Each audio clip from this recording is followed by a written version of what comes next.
અમારી ચેનલમાં આપ સૌનું હાર્દિક સ્વાગત છે। આજે આપણે ચતુર સસલાની વાર્તા સંભળાવશું। એક સમયની વાત છે। ઘનઘોર જંગલમાં એક શક્તિશાળી સિંહ રહેતો હતો। તે પોતાને જંગલનો એકમાત્ર રાજા માનતો અને ખૂબ ગર્વ કરતો। રોજ તે શિકાર કરવા નીકળતો અને જે પ્રાણી મળે તેને મારી નાખતો। બધા પ્રાણીઓ ડરના માહોલમાં જીવતા હતા। એક દિવસ જંગલના બધા પ્રાણીઓ ભેગા થયા। હરણ, સસલું, વાંદરો અને અન્ય પ્રાણીઓએ વિચાર કર્યો કે આ રીતે તો અમે બધા એક દિવસ ખતમ થઈ જશું। તેથી તેમણે એક યોજના બનાવી। તેઓ સિંહ પાસે ગયા અને વિનંતી કરી, હે રાજા, તમે દરરોજ શિકાર કરવા જશો તો અમને બહુ તકલીફ પડે છે।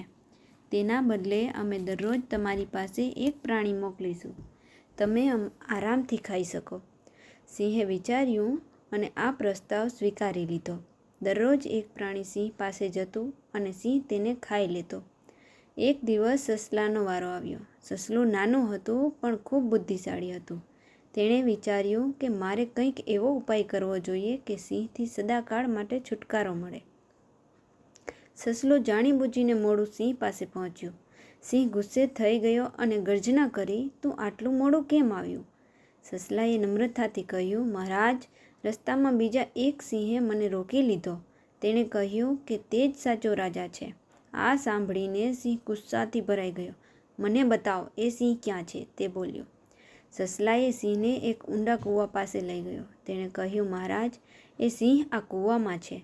સિંહે કૂવામાં ઝાંખી કરી તેને પોતાનો જ પ્રતિબિંબ દેખાયો। તેણે વિચાર્યું કે આ રાજા બીજો સિંહ છે। ગુસ્સામાં આવીને તે કૂવામાં કૂદી પડ્યો અને ડૂબી ગયો। આ રીતે નાનકડા સસલાની બુદ્ધિએ આખા જંગલને બચાવી લીધો। બધા પ્રાણીઓ ખુશ થઈ ગયા અને શાંતિથી જીવવા લાગ્યા। આ વાર્તામાં આપણને શીખ મળે કે શક્તિ કરતાં બુદ્ધિ વધારે મહત્વપૂર્ણ છે। રોજ નવી વાર્તાઓ સાંભળવા માટે અમારી ચેનલ સબસ્ક્રાઈબ કરો અને અમારી વાર્તા પસંદ આવી હોય તો લાઈક કરો।